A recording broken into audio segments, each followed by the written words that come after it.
you know, why she did that.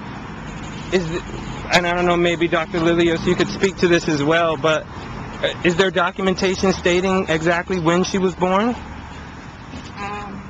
I've seen the family Bible, and it does say 1891. It does. But then there's a dispute. There's a dispute because at one time she had to act older than what she was when she was younger, and then when she was older, she had to act younger. So, and then of course she had to have some sort of documentation to show that.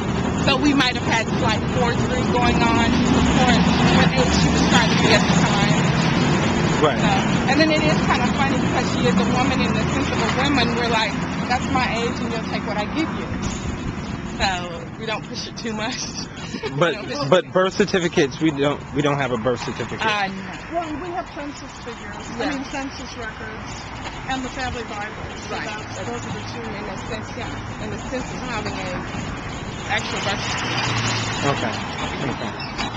I was telling some of you that in 1904 her mother died, and this was, extremely traumatic.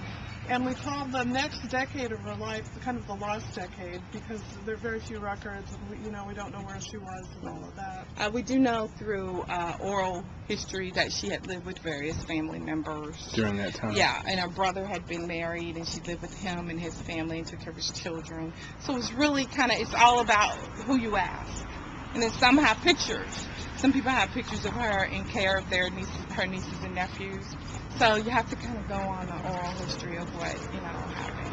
But when she came out of that decade, then she kind of had to reinvent herself. Yeah. And to get into high school, she had to appear 10 years younger. See? You said that her mother died in 1904? Yeah. So there's even a discrepancy there with her saying that she was 8 or 9 when her mother died, but then she's maybe 13 or 14. She was 13 or 14. Right. Yeah. But then we've heard that she's 8 or 9. That's what she says in the testimony. See? She said she was. The grave of the mother is not located. I believe that the graveyard has disappeared behind the original.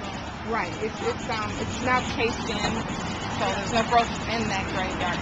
Yeah. And basically the same thing that happened to her in an unmarked grave or a little older grave.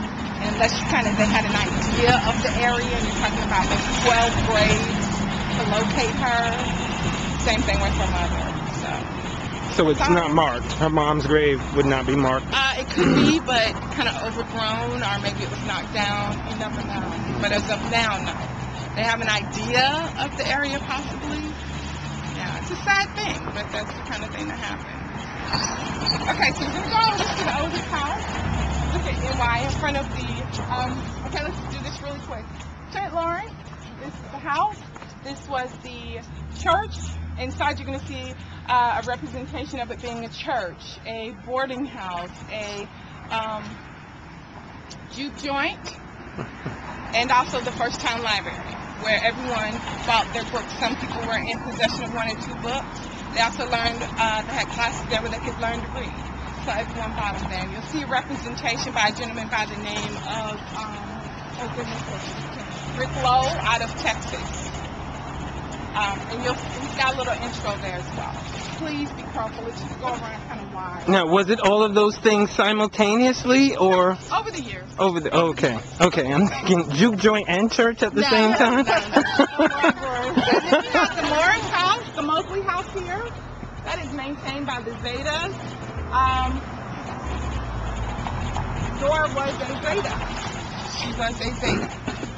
This house is actually absolutely adorable because inside everything is blue and white to their sorority. And they also have dedication stones over at the property there. Okay. And FYI, the Zetas in Fort Pierce actually maintain her grave as well. Oh, really? Yeah.